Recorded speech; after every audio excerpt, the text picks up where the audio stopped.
Jibuutiin lammiileen biyyoota alaa heeyyama seeraa malee biyya keessa jiraatan akka ba'an labsite. Embaasiin Itoophiyaa Jibuutii jiru yeroon kenname gabaabaadha jechuudhaan hanga baatii 3tti akka dheereffamu gaafatus Jibuutiin kufaa taasisuu ifoomse. Gama biraatiin Keeniyaa fi Itoophiyaan daangaa irra lammiileen jiraatan wal keessa deemanii akka bilisaan daldalatan waliigaltee irra ga'uu ifoomsani. Oduu biraatiin Chaayinaan biyyoota Ameerikaa waliin dhimma daldalaa irratti faayidaa Chaayinaa miidhuu irratti waliigaltee raawwatan akeekkachiiste. Ishee marka fuunee dhaggeeffattootaa fi hordoftoota chaanala Biiftuu Miidiyaa odeeffannoo bal'aa akka ta'anitti isinii dhiyaata. Jibuutiin namoota hayyama malee jiran ari'uu irratti yaada Itoophiyaan dhiyeessite kufifte. Mootummaan Jibuutii yeroo lammiileen biyya alaa hayyama malee biyya keessa jiraatan gara dhufanitti akka deebi'an kenne akka dheeressu gaafiin embaasiin Itoophiyaa dhiyeesse kufaa godhe. Embaasiin Itoophiyaa Jibuutii jiru murtee mootummaan Jibuutii dabarsee hordofee yeroon kenname ji'oota 3f akka dheeratu aangawoota biyyattii waliin dubbataa akka ture ibsa baaseen akeekkachiise.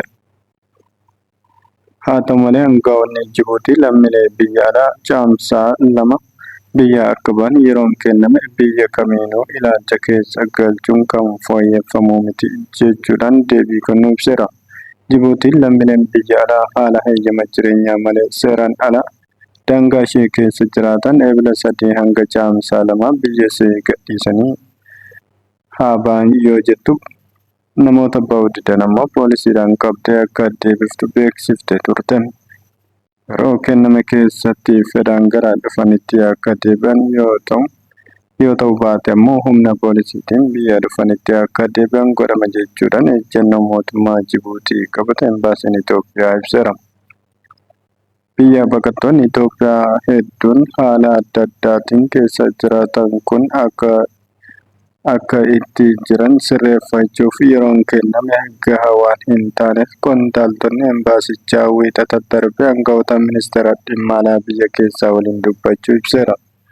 Kanneen hayyama jireenyaa hin qabne hedduu waan ta'aniif ijoolleen namoota barnoota irra jiranii barnoota akka addaan hin kunne daldaltoonni meeshaa isaanii dafanii akka gurguratan namoota bakka adda addaa dalaganiif mindaan hin kaffalamne akka mindaa akka argatan warra dhimma mana murtiitii qaban kaasuun yeroon itti gara biyyaa galan yoo xiqqaate ji'a 3 haa dheeratu jechuun gaafachuu embaasichi ibseera.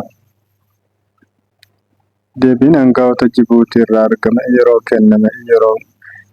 kenname biyya kamiinuu ilaalcha keessa galchuun kan fooyyeffamuu miti kan jedhu ta'uu ibseera.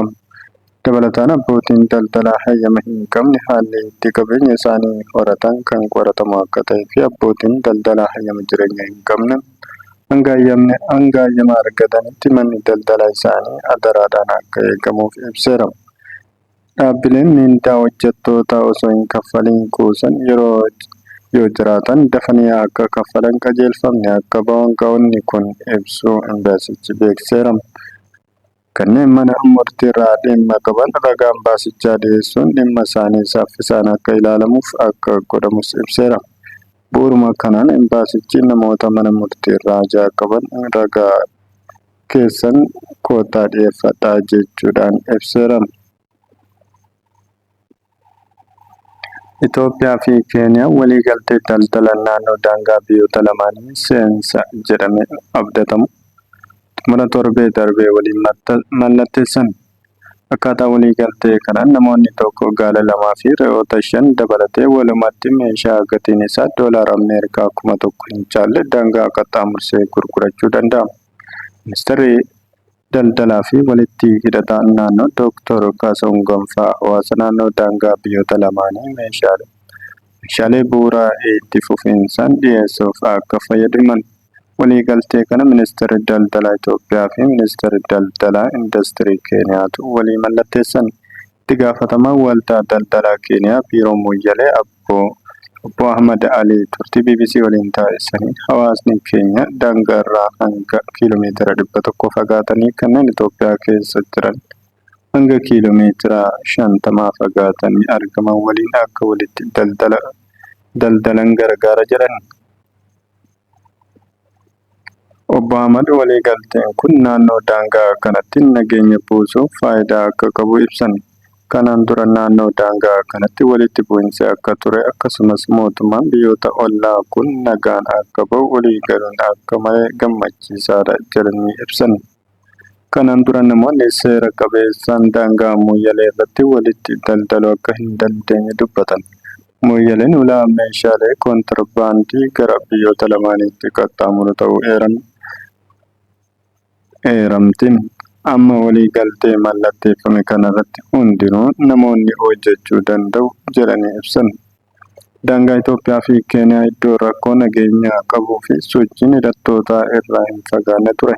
Ji'oota 3 dura naannoo kibba Itoophiyaatti Dassaanaa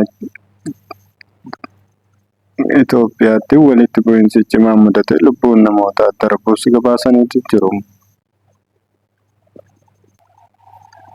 Oduu biyya alaatiin Chaayinaan biyyoota biroo Ameerikaa waliin dhimma daldalaa irratti dubbachuun haala fedhii Beejingii miidhuun waliigaltee raawwatan irratti tarkaanfii fudhachuu akka maltu akeekkachiifte.